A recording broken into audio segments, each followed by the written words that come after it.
تو صلح حدیبیہ جب ہو گیا، حضور علیہ الصلوۃ والسلام واپس تشریف لے آئے، تو 7 ہجری محرم الحرام کے مہینے میں حضور علیہ الصلوۃ والسلام نے چند صحابہ کرام رضوان کو تیار فرمایا، وقفے وقفے سے ان کو بھیجا. کسی کو کہا کہ میرا یہ خط لے کر تم حبشہ کی طرف جاؤ گے، شاہ حبشہ کی طرف. حضور علیہ الصلوۃ والسلام نے اس دور کے جو سپر پاور تھی اور جو وہاں کے جو بادشاہ تھے بڑے بڑے، ان کی طرف خطوط لکھے خود اپنے دستے اقدس سے. اور حضور علیہ الصلوۃ والسلام کو جو کہتے ہو پڑھے لکھے نہیں تھے، سنو معاذ اللہ، حضور علیہ الصلوۃ والسلام کو معاذ اللہ ان پڑھ کہنے والوں، نبی پاک علیہ الصلوۃ والسلام کو یہ کہنے والوں کہ پڑھے لکھے نہیں تھے، انہیں پتہ نہیں تھا کہ یہ قرآن جو میں لکھوا رہا ہوں اس میں کئی غلطیاں ہیں، گرامر کی غلطیاں ہیں. کچھ شرم آنی چاہیے تمہیں، ڈوب مرنا چاہیے تمہیں. حضور علیہ الصلوۃ والسلام، میں پھر عرض کروں گا کہ تم بندوں سے پڑھو تو علامہ اور مفتی کہلاؤ، اور جنہیں رب پڑھائے تم انہیں کو ان پڑھ یا پڑھے لکھے نہیں تھے. یہ عقیدہ تمہیں مبارک ہو. اللہ پاک ایسے شر سے ہمیں، ہماری نسلوں کو، تاکہ قیامت آنے والی نسلوں کو ان کی اس بدعقیدگی سے محفوظ فرمائے.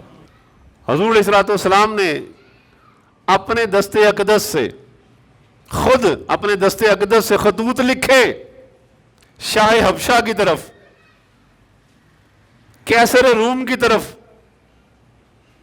شاہ اسکندریہ، شاہ مقوقس جو تھا مصر کا، اس کی طرف، مشرکین قبائل کی طرف خطوط لکھے. اور سب سے پہلا خط جو لکھا نبی پاک علیہ الصلوۃ والسلام نے، وہ شاہ حبشہ کی طرف لکھا. اور اس کو لے جانے والے کون تھے؟ حضرت عمرو بن امیہ الدمری رضی اللہ تعالیٰ عنہ. وہ خط لکھا نبی پاک علیہ الصلوۃ والسلام نے کہ یہ خط رسول اللہ صلی اللہ تعالی وسلم کی طرف سے ہے.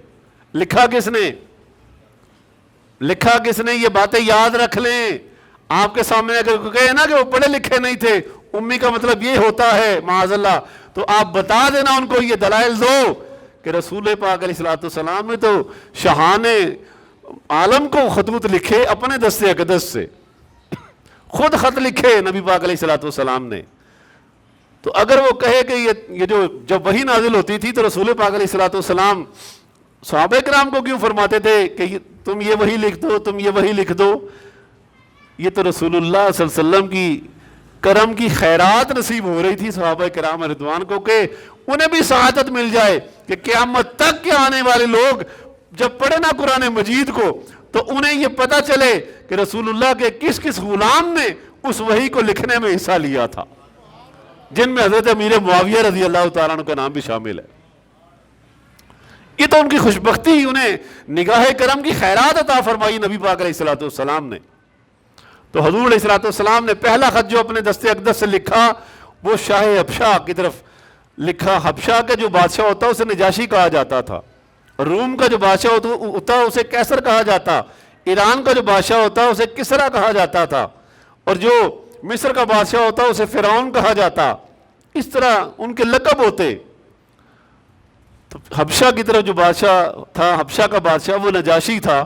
نبی پاک علیہ الصلوۃ والسلام نے اپنے دستے اقدس سے وہ خط مبارک لکھا اور حضرت عمر بن امیہ رضی اللہ تعالیٰ کو فرمایا یہ خط لے جا. جب وہ خط لے کر نجاشی کی طرف گئے، حبشہ کا جو بادشاہ تھا نجاشی، اس کی طرف لے کر گئے اور اسے پتہ چلا یہ خط مدینہ طیبہ سے آیا ہے، رسول اللہ صلی اللہ علیہ وسلم کی طرف سے آیا ہے. اس نے اس خط کو تخت پر بیٹھا ہوا تھا، وہ خط لیا اور کھڑا ہو گیا اور اس کو اپنی آنکھوں پر رکھا، اپنی آنکھوں پر رکھا اور زمین پر بیٹھ گیا ادب کے ساتھ. اب جب بادشاہ زمین پر بیٹھا ہوگا تخت سے اتر کر تو جتنے وزیر مشیر ہوں گے کیا وہ کرسیوں پر بیٹھے رہے ہوں گے؟ پورا دربار زمین پر آ گیا ہوگا. یہ رسول پاک علیہ الصلوۃ والسلام کا بھی خط مبارک آیا ہے. اب وہاں چونکہ پہلی ہجرت ہو چکی تھی، حضرت جعفر طیار رضی اللہ تعالیٰ عنہ جو حضرت علی المرتضیٰ کے بڑے بھائی تھے وہاں پہنچ چکے تھے، انہوں نے اسلام کا تعارف کروا دیا تھا. تو رسول پاک علیہ الصلوۃ والسلام کے خط مبارک پہنچتے ہوئے، خط مبارک میں لکھا گیا تھا، نبی پاک علیہ الصلوۃ والسلام نے لکھا تھا، فرمایا یہ خط محمد رسول اللہ صلی اللہ تعالی وسلم کی طرف سے شاہ حبشہ کی طرف۔ فرمایا میں تمہیں دعوت اسلام دیتا ہوں، اس کا مفہوم عرض کر رہا ہوں۔ لمبے چوڑے خطوط نہیں تھے، 3 4 5 لائنوں کے خطے صرف، اور اسی کے اندر رسول پاک علیہ الصلوۃ والسلام کی دعوت، اسی کے اندر پورا نچوڑ اس کے اندر تھا۔ فرمایا یہ محمد رسول اللہ صلی اللہ علیہ وسلم کی طرف سے شاہ حبشہ کی طرف میں تمہیں حق کی دعوت دیتا ہوں، اور تم جس دین پر ہو وہ عیسائیت پر تھا، اس وقت عیسائیت قبول تھی، حضرت عیسیٰ علیہ السلام کا دین چل رہا تھا۔ نبی پاک علیہ الصلوۃ والسلام نے عیسیٰ علیہ السلام کے بارے میں اس میں لکھا، فرمایا عیسیٰ علیہ السلام اللہ کے نبی تھے، اللہ کے رسول تھے اور اللہ کے بندے تھے، اور اللہ تعالیٰ نے حضرت مریم سلام اللہ تعالیٰ علیہا کو حضرت جبرائیل علیہ السلام کے ذریعے اللہ کی نشانی بنا دیا، اور بن باپ کے ان کی پیدائش فرمائی اللہ تعالیٰ نے۔ یہ ساری باتیں کرنے کے بعد فرمایا کہ میں تمہیں اسلام کی دعوت پیش کرتا ہوں، اسلام قبول کر لو، اگر تم اسلام قبول کر لو گے تمہیں امان مل جائے گی، اور سلامتی ہے اس پر جس نے ہدایت قبول کر لی، سلامتی ہے اس پر سلام ہے اس پر جو ہدایت قبول کر لے، اور یہ دعوت دی، اور جو ہدایت قبول کرے گا نجات پا جائے گا۔ حضرت نجاشی رضی اللہ تعالیٰ عنہ نے فوراً اس کے جواب میں لکھا کہ یا رسول اللہ صلی اللہ علیہ وسلم، مجھے آپ کا خط مبارک ملا اور میں نے اس کو پڑھا، آنکھوں سے لگایا، مجھے بڑا سکون ملا، آپ نے مجھے عزت عطا فرمائی، مجھے طرف خط بھیجا، اور آپ نے جو دعوت دی ہے میں اسے قبول کرتا ہوں، میں گواہی دیتا ہوں کہ اللہ کے سوا کوئی معبود نہیں، اور محمد صلی اللہ علیہ وسلم اللہ کے نبی ہیں، اللہ کے رسول ہیں۔